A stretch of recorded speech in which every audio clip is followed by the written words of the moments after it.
Hello, everybody. I am going to talk about Chapter 9, Modernism in Europe. We're getting into almost contemporary times here. I know it seems like a long time ago. 1900 to 1945, which means World War One, World War Two will start during this time period. So we're going to see a lot of upheaval and chaos in the world. And of course, artists are going to respond to this. Um, so the first half of the 20th century is, of course, worldwide, this chaos. Two global wars will happen: communism, fascism, Nazism. The Great Depression will happen in this country. We're going to see artists respond to this just as they have in other chapters, like the Romanticists. And just to show you how quickly all this, comes about, all of these separate little time periods. We're not going to study all of them, don't worry. But really, art is shifting. Some artists will go from one style to another because they'll, outlive one that's no longer relevant, and they'll switch to another style. And so the art world becomes very fluid at this time. We're going to start to use this term avant-garde in these chapters, which refers to art made during the opening decades of the 20th century.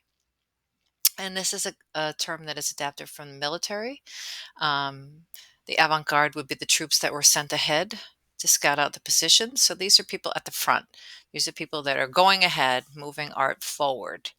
And that's why they're called avant-garde. So they're ahead of their time, and they, don't follow the established norms. So the first art style we're going to look at is the Fauves, Fauvism, or the Fauves as they were called. This is a French movement. It's influenced by the Post-Impressionists, Seurat and Van Gogh. Three are students of Gustave Moreau. Um, they are displaying their artwork together, and a critic calls them fauves, which means wild beasts. These four artists here: Matisse, Vlaminck, Derain, and Rouault. And what the critic meant was it has this sort of violent, expressive use of color, painted like a wild beast. But the fauves loved the term, and they, adapt it and use it. They call themselves the fauves, the fauvism. And they had all studied at this guy's studio, and he's, pretty academic with a little bit of an impressionist flair. Moreau, he's in your chapter. I don't really cover him. He's in the Symbolists chapter.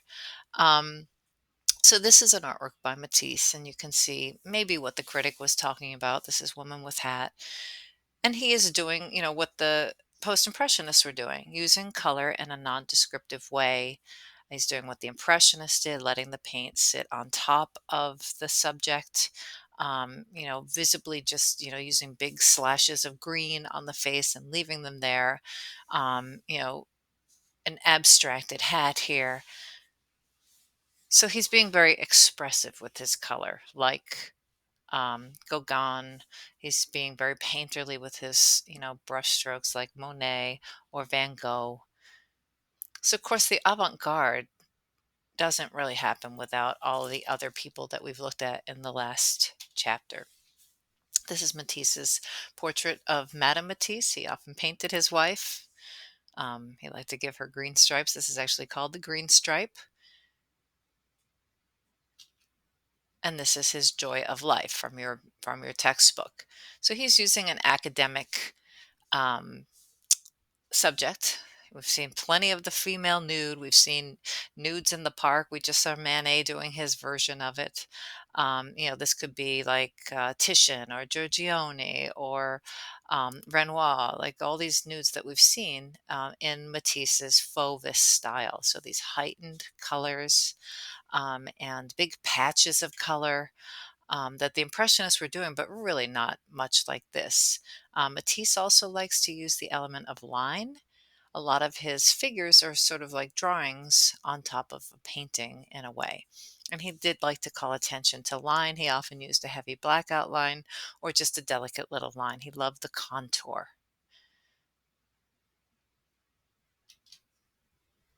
And this is a quote from him. The thing about Matisse and Picasso and most artists that we look at, they are quoted often. They wrote a lot extensively on art. They had some pretty lofty ideas for what they were doing. So he says that he's rejecting imitative color with pure colors, using pure colors to get stronger reactions. You know, an artist can express his feelings through the composition and decorative and color elements in his paintings. This is his red studio. And you can see he likes to sort of give it a big field of color and then make a line drawing on top of it. And this is the one from your book. This is called Harmony in Red, or the Red Room. Um, and he's doing what we've seen other artists do a lot, like Gauguin with his heavy outlines and sort of flattening of everything. But Matisse is just walking away from this sort of like 3D pictorial device that had started in the Renaissance. He's flattening everything. He's making the wallpaper and the tablecloth match, so you kind of read them all as one vertical element. So this table doesn't, the tablecloth doesn't round over the table and go back. It's just vertically going up in the same direction as the wallpaper. The figure here is like just a cutout, just barely blocked by the table here. This chair is a little out of scale for this woman. Is this a window? Is this a painting? And it doesn't really matter because everything's like puzzle pieces. It is like decorative wallpaper in a way, the way he treats the pictorial space. And in the book, he talks about finding just the right color. He had done, the whole thing in blue with red patterns, and he decided that did not express what he wanted to. So he did it all over in red to create this harmony, and that's what he named it. Derain is another Fauvist artist. He worked with Matisse. He displayed his stuff, and you can see he has even more heightened color. He's, quite a colorist in his idea of contrast, and also kind of flattening everything, very decorative, if you want to think about them more like they're sort of like puzzle pieces all put together. It's not one big space, it's like big areas kind of put next to other big areas. And this is Vlaminck, who, also painted with them, probably very influenced by the Post-Impressionists. Rouault is another one. They don't cover these in your book. I just like to show them because Rouault was very religious, so he adopts the Fauvist style for his religious paintings. Over to Germany, where lots of things are going to be happening soon. The Expressionists.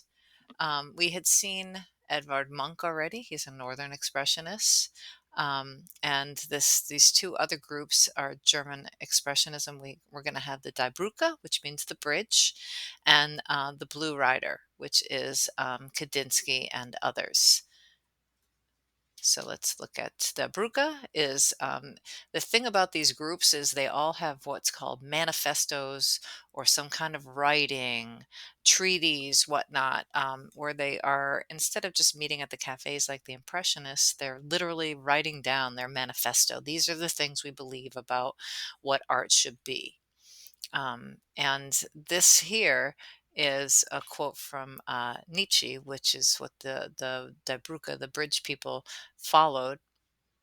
And Nietzsche calls for all young people coming together, carry the future in us, etc. Um, break away from established forces, which is not a new thing. We saw the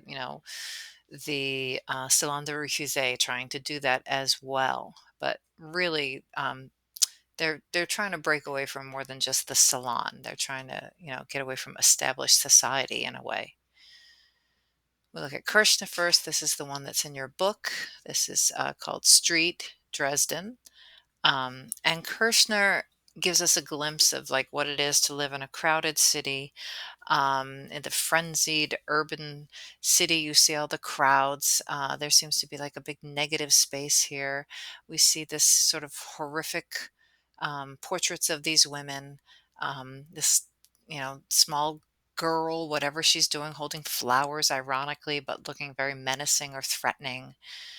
And he's sort of responding to this idea that we're going to see American artists do in the Depression, and that is, being alienated even in a crowd. And we saw this for Edvard Munch, and this Kirsten is probably being influenced by him. So we see the colors being very expressive, just like Matisse, but Matisse was a rather joyful artist compared to the German expressionists. The Germans like to feel their angst, and very soon they're going to have a lot of reason to do so. And this is, I'm just bringing this in. This is very similar to Edvard Munch. Oops, should have had an N in there. Sorry, Edvard Munch's The Bridge, right? So he had made all these bridge paintings, including The Scream is on a bridge as well. So the Brücke, has to do with like the bridge from, um, society to a better place. This is Nolde's The Last Supper. He's another German expressionist. This isn't in your book, but I feel like your book should. He's just it's a good comparison to make, to other religious scenes that we've looked at, because he has so much feeling and expression in his. You can really feel the anxiety of what's about to happen to Christ. The German expressionists are very much into printmaking. They bring back the woodblock print as a medium to be used. They think it's very, it kind of has an affinity with painting if you carve it in just a way that it looks a little, extra. Lines and textures, it kind of looks a little bit more like painting.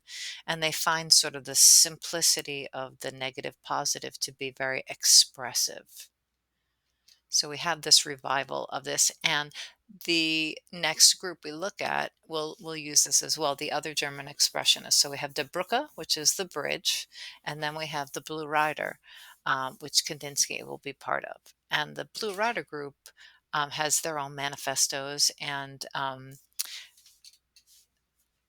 we're going to just look at Kandinsky and Franz Marc, who are the founding members, and they select the name because they both like the color blue and they both like horses, and that's what they said anyway. Um, so they want to elicit emotional responses from viewers, and they are concerned with the spiritual in art, and they are basing their work off of Nietzsche as well, whose famous quote is "God is dead." And he doesn't mean God is dead like he's an atheist. He means because of the state of religion and society, it seems like God must have, died and left us on our own. And that's a very simple version of Nietzsche. Don't, I'm just simplifying it for you. So Franz Marc makes paintings of the blue horse, as does Kandinsky. And you can see it has a lot, to do with, say, what Kirchner was doing, or Matisse with these heightened colors. We have a lot of primaries here. And Mark also does The Fate of Animals. This is the one from your book. And he wants to show the anxieties of oncoming war, which 1914 is the beginning of the Great War, World War One. And he writes to his wife about this painting. He has a lot of information in the book about that. What he said uh, he he was just so distraught. He writes to her from war. He gets, he's sent off to fight in the war, and he writes to her that he can't believe that he sort of foreshadowed all the horrible things that were going to come. So the paintings in 1913 and 1914. The war starts, and he actually dies in battle in 1916. Um, Working with Marcus Kandinsky, who is a Russian who moved to Munich in Germany, and painted. That's why he's considered a German expressionist. Um, and he believed that, like musicians compose music, artists must compose their paintings with color, form, line, and space to express their innermost feelings. So he likens his paintings to music. And if you get a chance, you can listen to the classical artist, the composer Stravinsky, who was very popular with a lot of artists at this time. Picasso actually drew his picture many times. Who was kind of experimental in his classical music, and if you listen to it, you'll know what I mean. Um, So he's, likening this idea that music doesn't have a subject. Nobody talks about music as, things in it like subjects to hold on to. They talk about the structure of the music or the way it's composed together when one thing comes into another. So in art, say the element of line and shape would be like, the different instruments in music. So an artist must compose his work of art based on the formal elements. And so here where we have all this line and we have shapes, organic shapes and geometric shapes, we have colors, we have primary colors, so contrasting colors. Um, we do have some depth and space, but he's really not trying to create this realistic 3D space like the Renaissance. And he titles his works based on, say, what a classical musician would. He calls them compositions, he calls them improvisations, etc., and he numbers them. So he's not giving the viewer a thing to hold on to. You can look at his work and say, well, I see, kind of a building over here, and I see, whatever. This kind of looks like eyelashes. You can try to hold on to the subject, but Kandinsky is not giving that to you. That's something you're bringing to the painting. It's an abstract painting. It's abstract expressionism, and Kandinsky really is the first to take this giant leap into the next phase of art where we've seen little by little paintings become paintings, and now walking away from the salon and all the things that the Renaissance started. This is the next step. Get rid of the subject. Why do we need a subject when a painting can be just the formal elements? So line, shape, value, texture, these things if you're an art major. Um, this is what he's composing his works for or with. Um, so he is experimenting like it's classical music, experimental classical music, but he also has this idea of synesthesia, which is people who hear colors or see colors when they see words. They have some different association. Synesthesia is when two different senses are um, combined. So you hear color, or you see a color instead of read a word. It's some kind of misfiring that like combines two different things. And he believed in this, so he's trying to, make you can see color like you can hear music. So Kandinsky, one of the very first abstract expressionists, letting go of the subject and just delving into abstraction and the formal elements. Well, Katie Kolwitz doesn't go in the abstract way, but she's certainly a very expressive artist, and she expresses most of her emotions and horrific things that are happening in the world and in her life on canvas. She used all kinds of sort of printmaking techniques. You can see here all this hatching and cross hatching. So she's reviving that medium, but she has this this very Edvard Munch in her way of showing things. So she likes to show the plight of the poor, and she often showed mothers with dead children.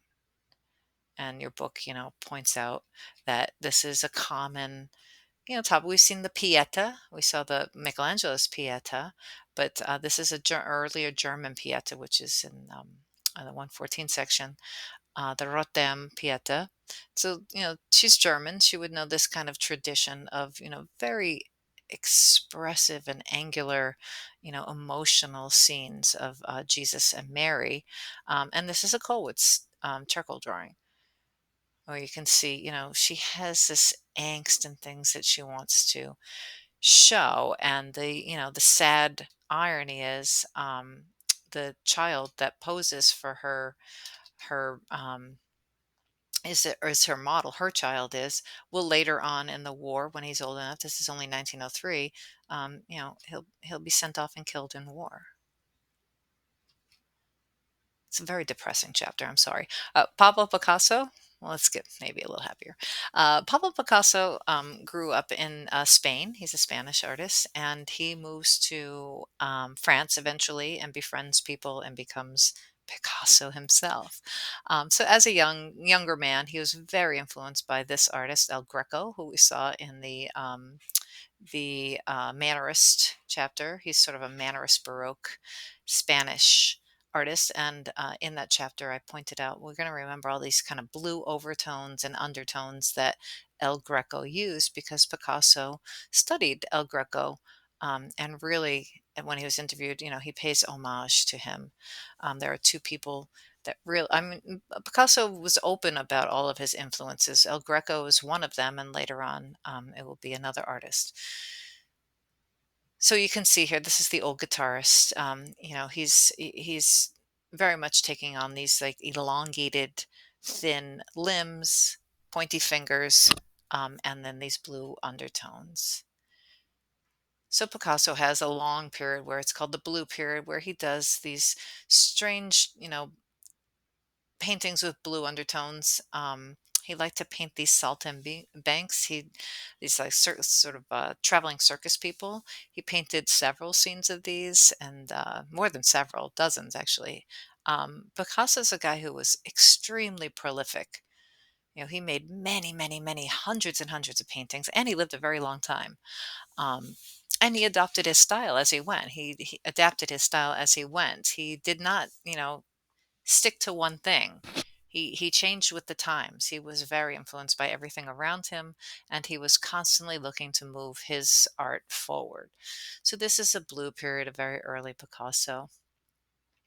Well, he eventually moves to France. He has a rose period, which I'm not going to cover. He moves to France, and he meets lots of people, including this woman, Gertrude Stein, who is an American woman living in France, Paris, and she befriends him. And she's actually very, very influential to modern art in a way because she and her brother and other members of her family collect modern art. And lots of them will be shipped back to the United States. So this will be giving, many museums in America the opportunity to show modern art, what will be modern then. Um, so she's collecting them. She's a writer. She's a feminist, and she holds these sort of salons at her house. And she invites everybody. Mary Cassatt was there, Matisse. Matisse and Picasso actually become great friends. Their wives are friends. Ernest Hemingway, F. Scott Fitzgerald, so writers, poets, artists, radical politicians. And, it was just like a intimate sort of place you could, air your, intelligent thoughts you can share. So it's sort of like the cafe culture of the Impressionists. And this is a portrait of Gertrude Stein that Picasso did. He actually reworked this a few times to make it seem more mask like. Picasso was influenced by um, a show that came into Paris at the Trocadero Museum, and it was a show of African artifacts. Lots of masks were there. And he had been painting this scene of these women of Avignon, and Avignon Street is a street that is known for prostitutes, or sort of like the red light district. And he goes to the show and he sees these masks, and he comes back and paints some of these masks on top of these women's faces. Um, but you can see that there are many other things going on in this scene. Picasso invents this new style called Cubism, where this is sort of like the forerunner of Cubism, where he's breaking everything into geometric shapes. He is showing multiple points of view, twisted perspective, we might call that. And what he's also doing is introducing time. He's saying, why does the canvas have to be static? If it's just a painting, why can't it be more like, say, film, which is popular at this time? Why does it have to be just one specific moment? Why does everything have to stay still? Why can't it shift?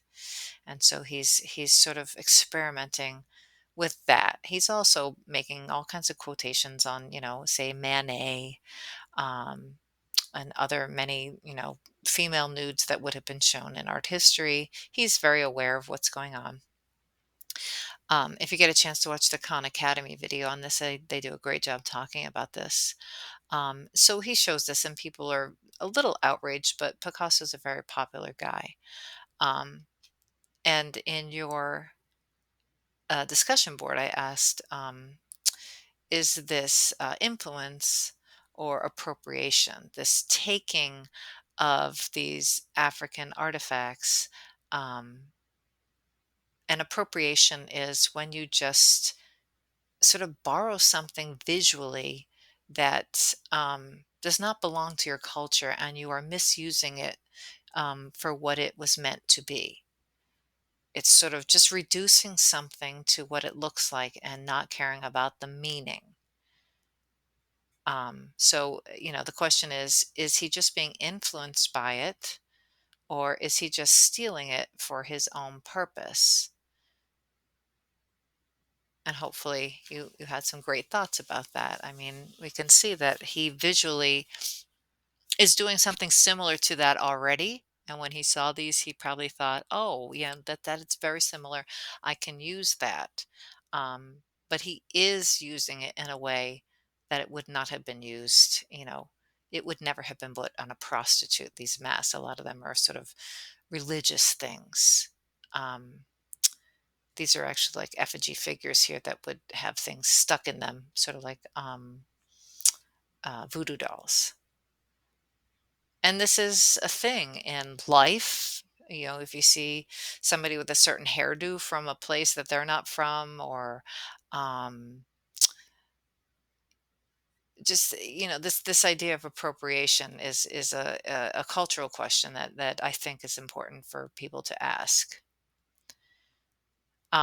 George Brock befriends Picasso, and they together decide that this thing that Picasso was kind of working towards, they will expand upon and call it Cubism.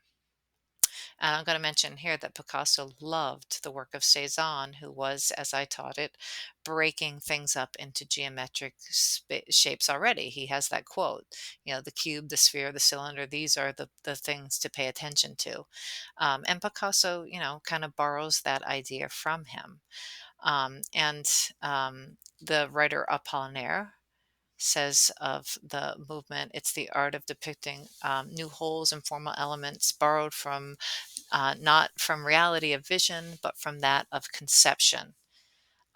Everyone must agree that a chair, from whichever side it is viewed, never ceases to have four legs, a seat and a back, and that, if it is robbed of one of these elements, it is robbed of an important part. So he's saying like a chair is a chair no matter what. You can have many point of views, but it's still a chair no matter how you break it apart or whatnot. It's still a chair. So this first type of art we look at is analytic cubism, and this is the same slide I just showed. So analytic cubism deconstructs. That means it takes apart instead of constructing it, building it. It's taking apart the form. So in the case of, say, a guitar, you see that this is a part of the guitar, the strings. And then you see some shapes that might be part of the guitar. Maybe this up here is part. It's deconstructed. It's taken apart. We see here this part here. It's there. It's just not all together in one place. We see that this might be some kind of figure who might be playing the guitar, but the figure is deconstructed. So we call this um, analytic cubism, this deconstruction. So this is the first style. And what they also do is reduce the palette, reduce the color so that you can pay attention to the shapes. And we have seen this idea of a chair is a chair, no matter how you view it, before in art history. If you took 114, you would know this idea of twisted perspective. A bull is a bull. It has to have two horns, not looking at it sideways with one horn. Even if it's sideways, it needs two horns. Or the Egyptians.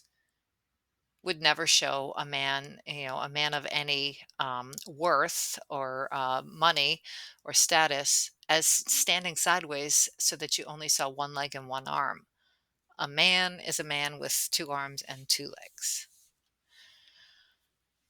His second style of cubism is synthetic cubism, which builds the drawing with other added things. And Baroque and Picasso are the first to actually create collage. You know what collage is. I'm sure you did it as a child. They make it into an art form. They want to raise this idea of collage as an art form. And this is new, this is revolutionary. Sticking things onto a canvas. We are used to seeing multimedia things, but in this time, it was totally radical. And Picasso's famous quote about this is, "Art is a lie that helps us understand the truth." So some of these things are fake. Like this is a printout of a cane part of a chair, like a chair seat. This is an actual rope stuck to the canvas. This is painted on. And then this is meant to look like a piece of torn newspaper, but it's not. And it's starting to say the word play in it for like He's playing with the idea of illusion. What is a painting? What is paper? And whatnot. And George Braque also does a lot of collage. He literally takes labels off of things and glues them to his canvases, which again, we're used to seeing this kind of thing, but it would have been very new and radical at the time. We can see it's still, deconstructing the image. This is actually just a cutout of a pipe so that you see the paper underneath instead of the pipe being glued, the picture of a pipe being glued on top. So he's using a negative shape here. So we see this is all, multimedia. And they can apply this to sculpture as well, right? This is a maquette, which means like a model, a mock up for a guitar. So this, a paper guitar. So cubist sculpture. This is a Picasso. And this is his famous The Three Musicians. So he's using, we can see that there are figures here, but they're totally deconstructed. But it's also constructed. There's uh, some paper glued on and whatnot. So The Three Musicians. One of his more famous works is Guernica. And you can see this is 1937. It's during the war. The terrible atrocities that happened in this town of um, the Guernica is the town in the Basque region. It's the capital where 7,000 citizens are killed, killed and wounded total. So the painting, his quote is, "A painting is not made to decorate apartments. It is an instrument for offensive and defensive war against the enemy." So this painting is a response to the Nazi bombings of this region, which is a Spanish region. Again, he is a Spanish man, and you can see the bull here indicating, Spain. Um, and just you can see like all these figures, limbs cut off, people dead. He's just using cubism, and this is a gigantic canvas to, reflect the atrocities of war. And we've seen similar things. This would make a great comparison to, say, Raft of the Medusa. Maybe in the future. Speaking of the future, futurism. Futurism is an art that is going to embrace um, and glorify the new. Um, so here, express our um, life of steel, pride, and fever of speed. All forms of imitation must be despised. So they want only new things. Um, Moving objects multiply themselves in their form. So running horse has not four legs, but 20. So this idea of movement, all these things are happening. So we're going to have film actually moving. We're going to have locomotives moving, cars moving. This is the new way of life, and they're responding to art can imitate this kind of fast moving life. Plus the world is moving very quickly. It changes constantly with World War One and then soon World War Two. So they make a manifesto, and it's signed by the two artists we're going to look at. And these are, and it's an Italian movement, so Italian futurism, what's called usually. So these Italian artists call for revolution over the decline of the Italian culture. And unfortunately, they celebrate World War II with hopes of change. And I wrote fascist because the futurists become fascist and follow Mussolini eventually. And we've seen this type of thing before, showing movement.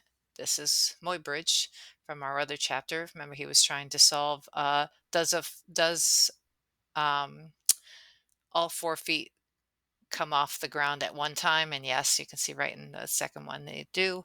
And then this is a prehistoric painting in the Cave of Chauvet, where they were trying to make the rhino look like it was moving. So this is a thing that people do. And the manifesto also says, we should never imitate the old. A car can symbolize movement and the modern shape rather than the Nike of Samothrace. So out with the old, in with the new. So the manifesto would be like the car is a much more valid art form than a Greek sculpture. This is Balla's Italian futurist painting Dynamism of a Dog. Oops, it should be On a Leash, sorry. And you can see, I mean, we've seen things like this now, but at the time it would have been kind of very new to show this sort of cartoony movement. Yes. And, as much as they have this big manifesto and they become fascists, this is a pretty fun painting in my mind. You see the woman's shoes and the dog. And this is Baccioni's famous Italian futurist painting, Unique Forms of Continuity in Space. And you can see he's showing this figure, a marching man. We just saw Rodin's Walking Man, marching forward, and you can see like all the wind and fabric blowing. To me, this is the very new Nike of Samothrace. She had her wings and her dress moving. Baccioni is making his own, you know, very Italian looking, embracing the new, walking boldly into the future. The next one we're going to cover is Dada or Dada. Um, so in the wake of this war, and of course World War One is just unbelievable in how much destruction and death that was caused, even in like one day. Hundreds and thousands of people are gone. It is the age of the bullet and warfare trenches and you know the rate at which people can die is astounding during this time period. So Dada, even though it sounds like it's ridiculous, is a pessimistic response to all of this. It's a contempt for convention and tradition, but also what is going on in the world.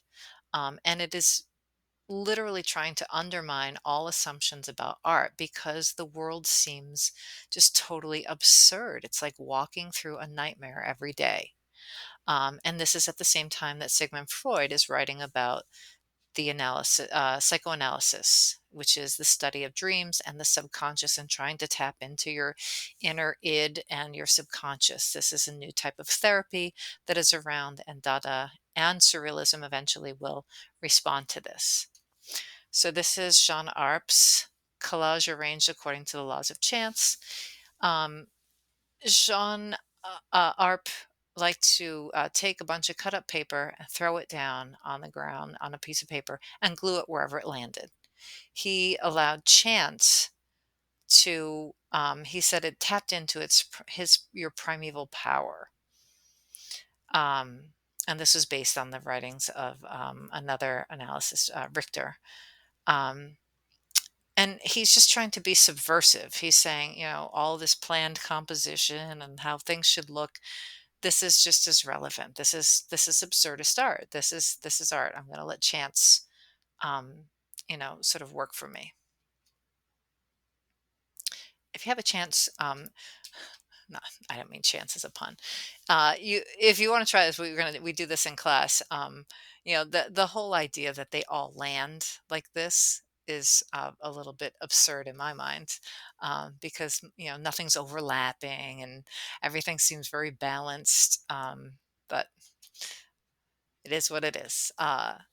What can I say about this piece? Marcel Duchamp is sort of like the godfather of Dada. He is an absurdist. He takes a literal urinal and he puts the name Armut on it, and he calls it the fountain. He's calling it sculpture. He's being absurd. Um, what's his point? His point is that anything can be art, originality. He's calling his art ready-mades, as if you can just go to Home Depot and the art is already made for you. And if you had to describe this, you could say it's an organic form, it's made of ceramic. You could describe it like a Greek vase, except it's not. He found it in, a plumbing store, and he signs it with a joke name. This is another one of his famous ready-mades. And you can see he's taken a copy of Mona Lisa, just a printout copy, and he's done what most third graders would do if you gave him a picture like this. He's made her, with a mustache and a goatee. But then he gives it the title, Elle should a co, which is how you say these letters in French. But what those words mean, the sounds of the letters actually sound like words, which means there is a fire down below. He's sort of making fun of Mona Lisa as a beauty, right? Like as a object in art to be looked at in this kind of way. Um, but it's absurd, and it's a ready-made that he's slightly manipulated. One of his big, called the large glass, his big sculptures, the bride stripped bare by her bachelors, even. Um, this is, you can see the sculpture. It broke when it's being transported, and he picked up every piece and glued it back on. And he considered it then finished when it was broke it. He thought the broken part made it. It was now complete.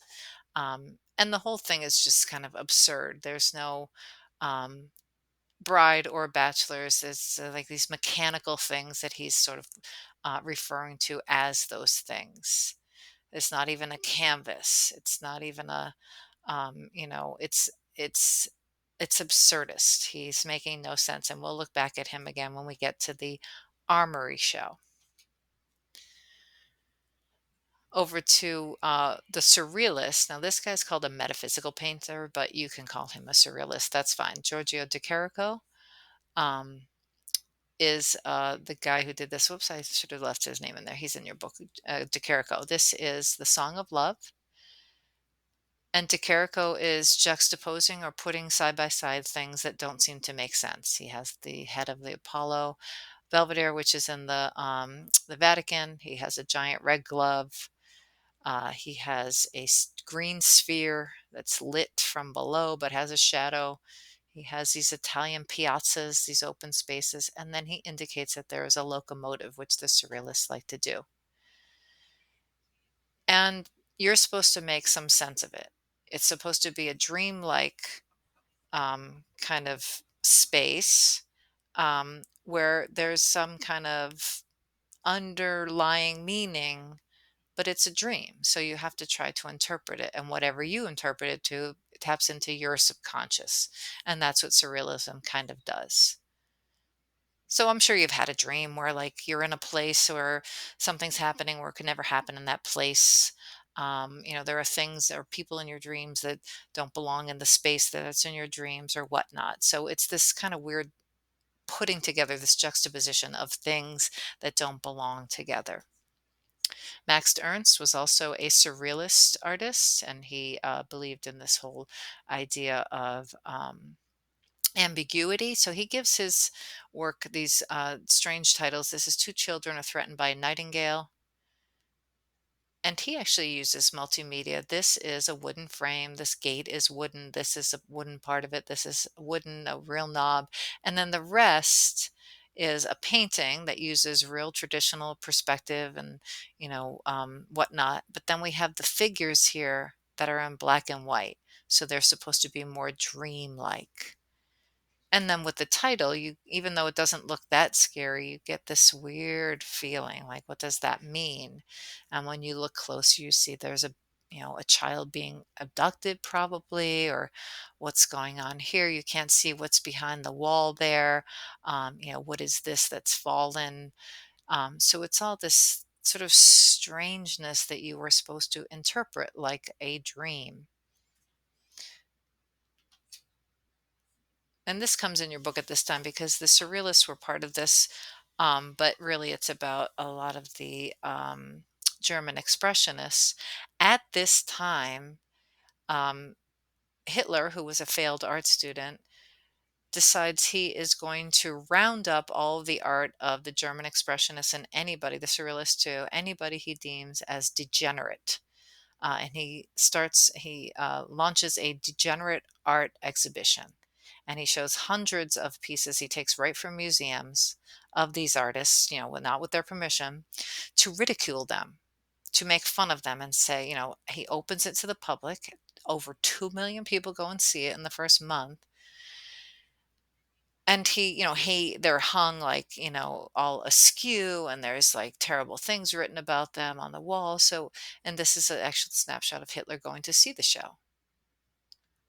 And I never really know what to make about this because why did so many people went to see it, but did they all go to see it to ridicule them, or did they go to see it to see the art? I mean, it's just kind of a strange thing to do that Hitler becomes, an art curator. Uh, I guess if he couldn't make it as an artist. Um, but unfortunately, he also persecuted all of these artists, and lots of them, as your book notes, some of them flee the country, and Kirshner kills himself, and others are, thrown in prison. It's horrible. It's just a horrible time um, in the world. But that does not stop the artists from making what they feel is important art. This is probably the most famous surrealist, Salvador Dali. This is The Persistence of Memory, and I'm sure you've seen this.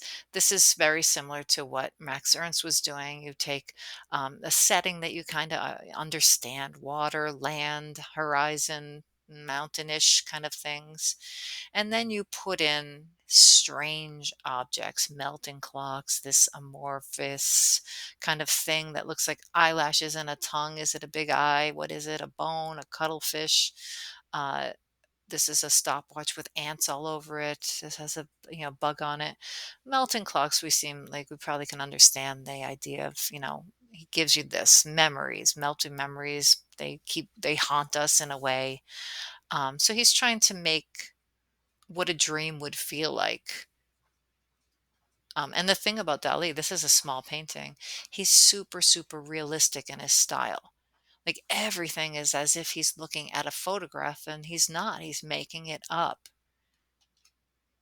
Another famous surrealist is Rene Magritte, and I covered this in the first lecture. I talk about this as sort of poking fun of the idea of what is an image or what is an object, and we talk about paintings as if they are things. We can go back and talk about this. I'm saying clock, blah blah blah, describing everything that's in it, but really, there's nothing in it.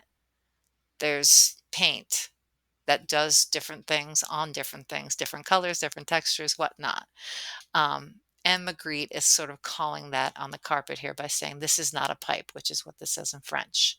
And he titles it The Treachery of Images. The foolishness of images. We can talk about this as a pipe, but it's not. It's just a picture. And Rene Magritte has he likes to call attention to the idea of looking at art and talking about art in a ridiculous way. And this is called The False Mirror. And you've probably seen this. This is pretty famous. And of course, surrealist sculpture. We have Oppenheim, Objet, and this means the breakfast in fur. And I don't know about you, but I get a really gross feeling when I look at this. Just it's this juxtaposition of materials and object that makes no sense. So that's the surrealist thing. But in this case, in my mind, it just makes it so, I don't know, icky. All right. Piet Mondrian is a distill artist. This is a Dutch group of artists that are working, and he takes what Picasso is doing, and he says, well, Cubism is not doing enough. Cubism stopped before it got to where it needed to go. It did not accept the logical consequences of its own discoveries, which meant you can have just cubes. He's kind of criticizing Picasso for holding on to the image, for letting, it still has women and it still has a woman and a guitar. Even though you deconstructed it, why did you still need the woman and the guitar? The cubes were enough. And so he calls his art pure plastic paintings. And he reduces it to just primary colors, most of his, and he has so many versions of this, many horizontal and vertical lines in black, and then the cubes in the primary colors. So he's reducing it to this total geometric abstraction, right? Mondrian or Kandinsky had his own thing with music. He was abstracting it to seem like music. Piet Mondrian is reducing it just to a basic composition. As far as sculpture goes, total abstraction is what is popular at this time. We have Brancusi. This is his marble, The Newborn.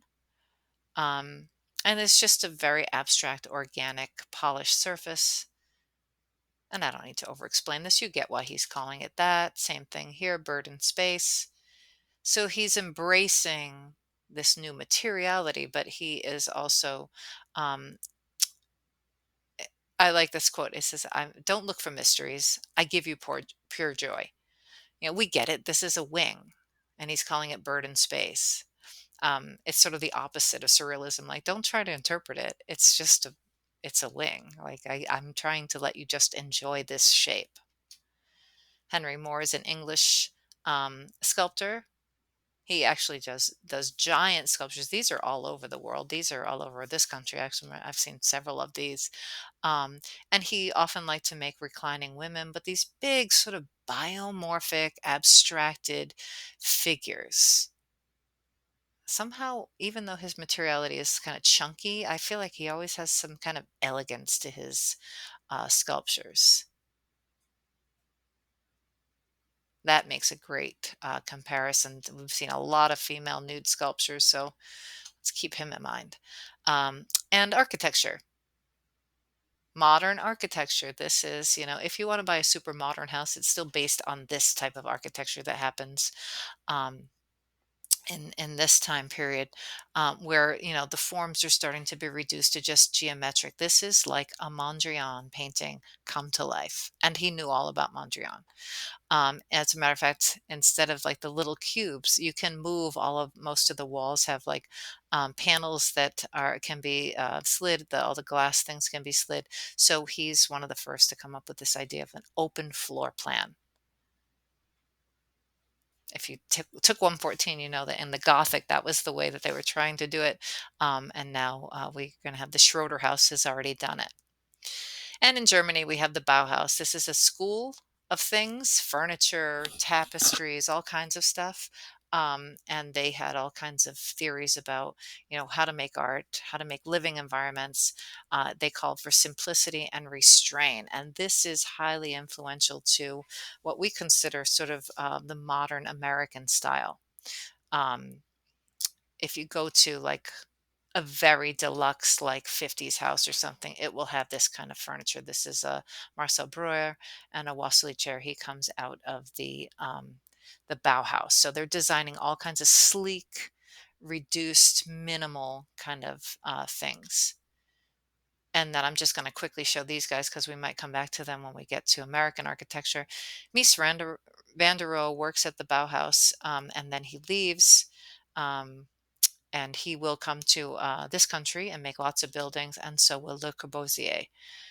This is Villa Savoy. This is his famous house on a stilt here. And we know that these two guys definitely influenced all of the modern architecture that happened in this country. All right, next chapter, we'll get on to American art. All right, thank you.